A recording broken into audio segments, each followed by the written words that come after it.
Hello and good afternoon, everybody. I hope everyone is enjoying their, you know, Christmas break, New Year break, or if you're at work, I wish you a great day.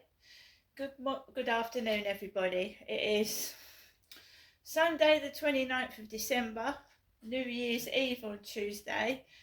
I am at home right now. Alexa, what's the time, please? It's 1:29 p.m. 29 minutes past 1.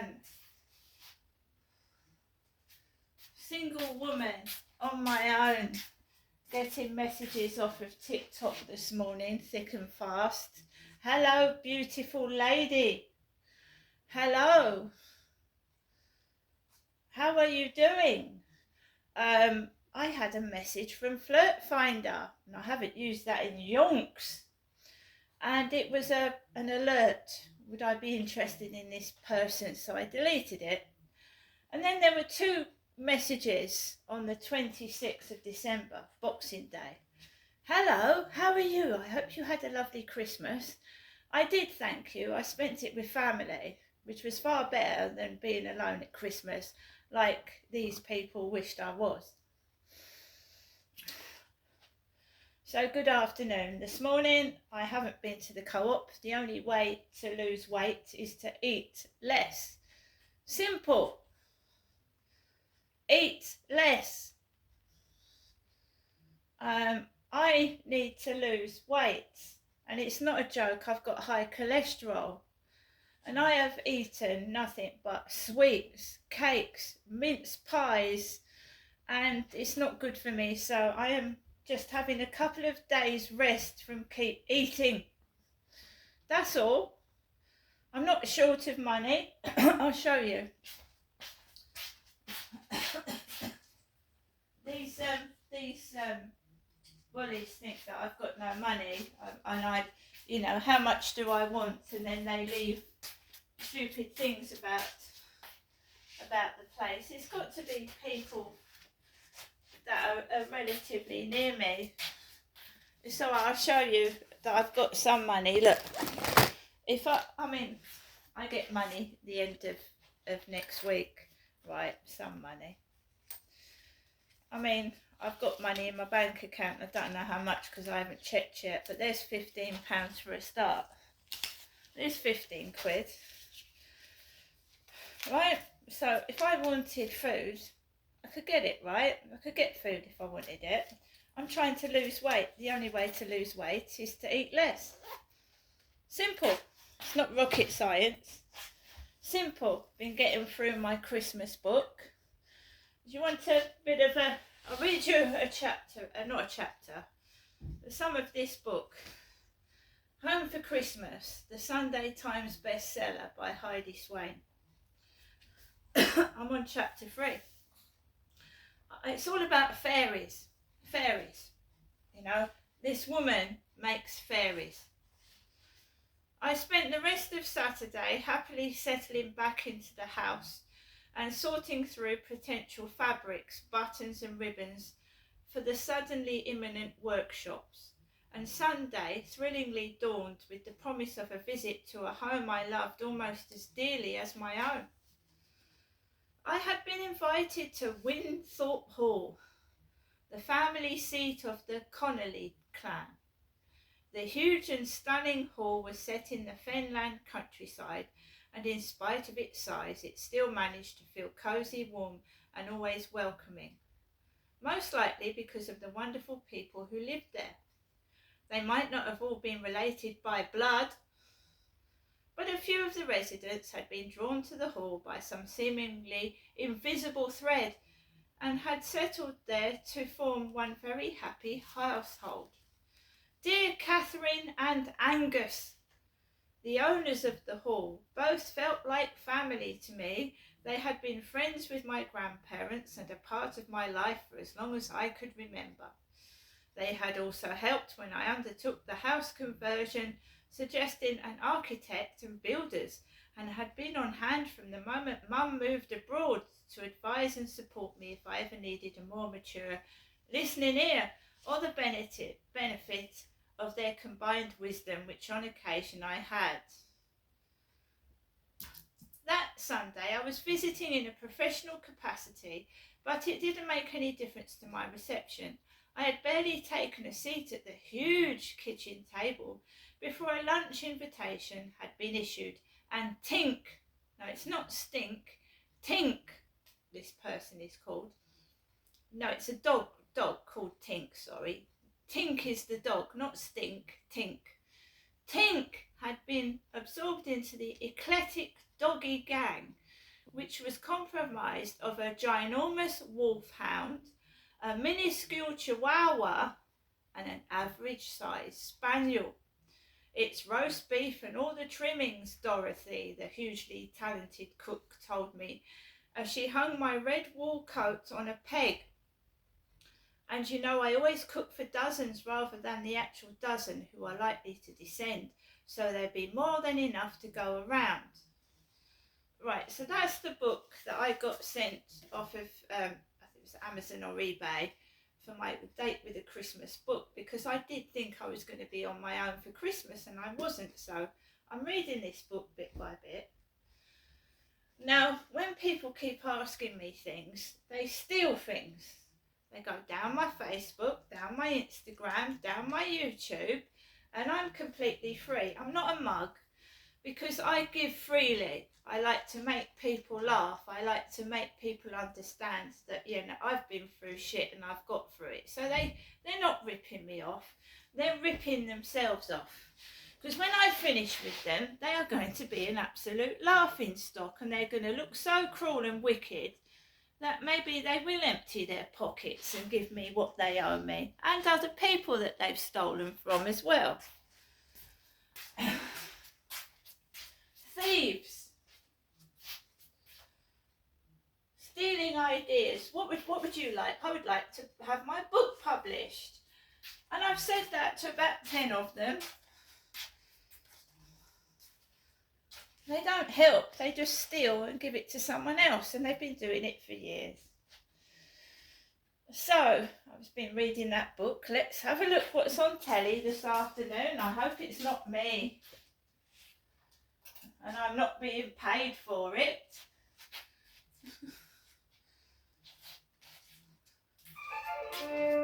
Well, not that sort of The telly. software has helped the house reduce its water and energy use by 20% in the last 5 years, and is on a mission So to we've got become the news there. a decade.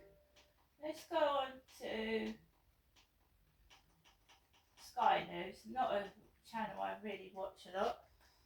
Because in a situation like that, Let's pilots go. can't actually see the external part of the plane where the impact was, and then of course being able to deploy the landing gear as well. And I mean, there have been safe landings made on water very occasionally. There was the Hudson River one several years back now that was successful, but it's very That looks difficult like on Charlie's our service girlfriend. to be able to execute that. And Sally, and Sally, of course, Boeing will have to get involved.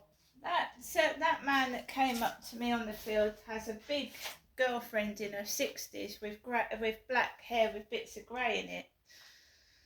I haven't looked at her teeth. I didn't stay long enough to have a look, and I don't even remember what her teeth looked like. I know her hair looked unkempt and she had dinner down her t-shirt, but I don't remember anything else really, apart from her funny glasses. Like funny over...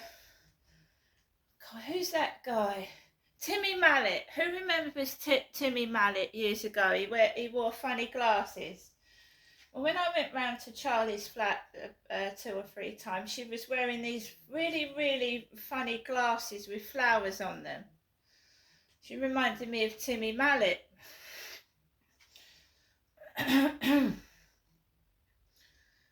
So, guys, I've had pate on toast for breakfast and an orange, cup of coffee, and I've just had tomato soup with a nice bit of bread.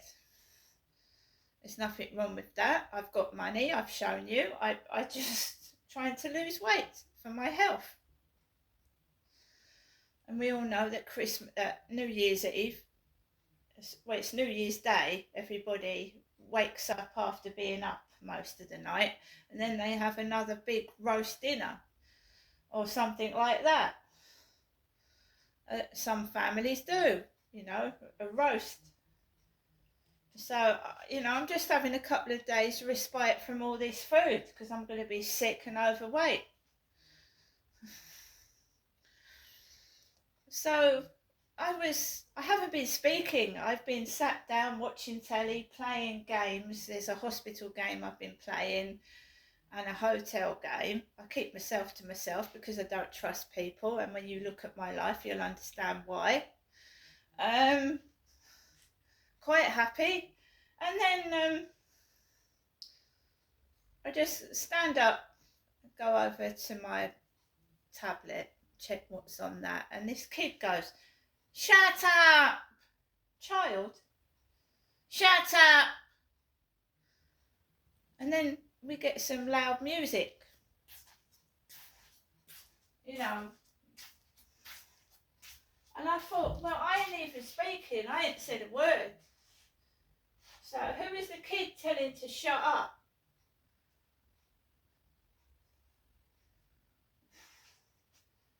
I wasn't even speaking. I wasn't saying anything. I was just sat down in my flat watching the telly.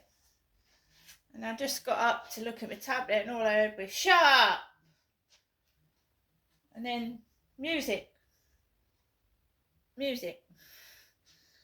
I I was singing as well. I started to sing.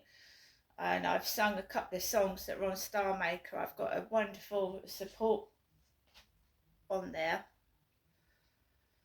And I'm trying to work on my voice and singing. I don't care if people take the piss. It's what makes me happy that matters to me, not what other people think. So I've added 3 songs to Star Maker. The Lion Sleeps Tonight, which was well known in the 80s because I was brought up then. Well, I grew up then, I mean, and I get by with a little help from my friends that was sung by Joe Cocker. And I sung that. It doesn't matter what other people think. I mean, they've made enough noise in this building to last a lifetime. So when I just get up and do a few songs, and that was before that lad said, "Shut up." I mean, fuck off. I've had to put up with a large amount of fucking shit in this place. And I'm not sitting there like a fucking stone statue and being controlled by wankers. Because that's what they are. They're a bunch of wankers.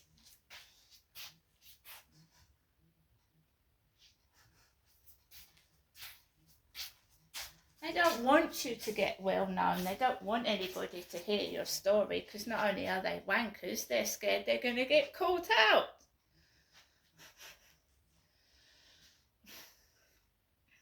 And if they are trying to get attention out of you, you must be valuable to them. Otherwise they'd shut up, wouldn't they? They would shut up. So there's that airplane disaster. I'm just looking on my tablet to see if there's anything else. There's going to be no post for me today. I've not ordered anything. I think the 2 weeks over Christmas make people lethargic, sick, and it's just a time of reflection and rest until we start another year, which will probably be more hard work, knowing the government.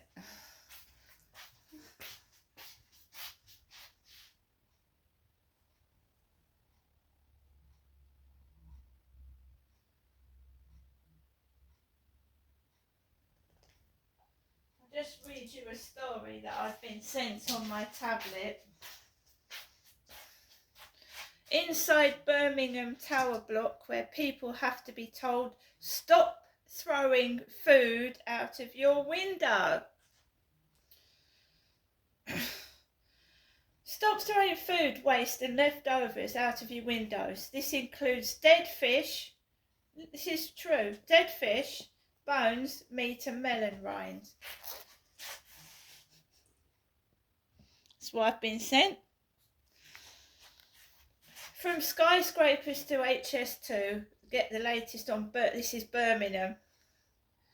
Once I was coming in and someone threw a tin of beans out of the window, explains Darren Minot, standing a cautious distance from his tower block entrance. Welcome to Crescent Tower, where residents have to be told not to throw food, milk bottles and leftovers down to the ground from the windows.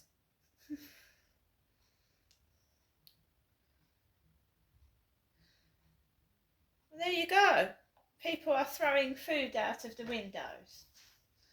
Me, I am having some shopping delivered next week, but it won't be till late next week. I'm not having shopping before New Year's. I'm having shopping after New Year's. Do you know how many bloody mince pies I've got? My son and his girlfriend gave me these. That's 6. I've got these ice ones. That's 9.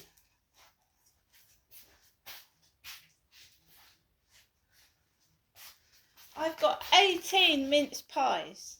And there's only one of me here. 18 mince pies. I'm not likely to starve, am I? Oh, I wanted to show you the panettone. I haven't eaten the panettone yet, my son and his girlfriend gave me. It's from Partridge's in London.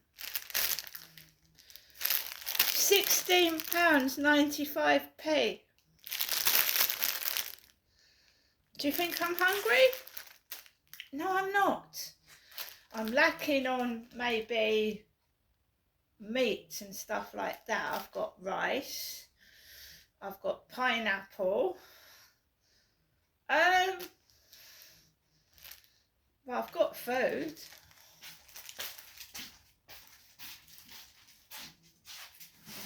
I mean, I've got eggs. Eggs are food, aren't they? Eggs. So you know, you really, I don't know. I feel sorry for people on TikTok. The ones that, oh, how much do you need? What for? To get rid of you? I mean, really. They look such idiots, really idiots. And I haven't eaten the Santa out of my advent calendar yet. Do you remember Sainsbury's crushed my Santa? Well, I got another one out of the advent calendar. And then we've got a Reese's tree left. There's too many sweets and cakes. That's what the problem is. Last night I was snacking on, you know, pate and biscuits, and rice pudding. I spent the sweets and cakes. So can I reiterate to people that I am not hungry, I'm not starving, I've got plenty of food in my flat, I've got 19 mince pies. And if you think you're upsetting me, you're going to upset yourself. See you later.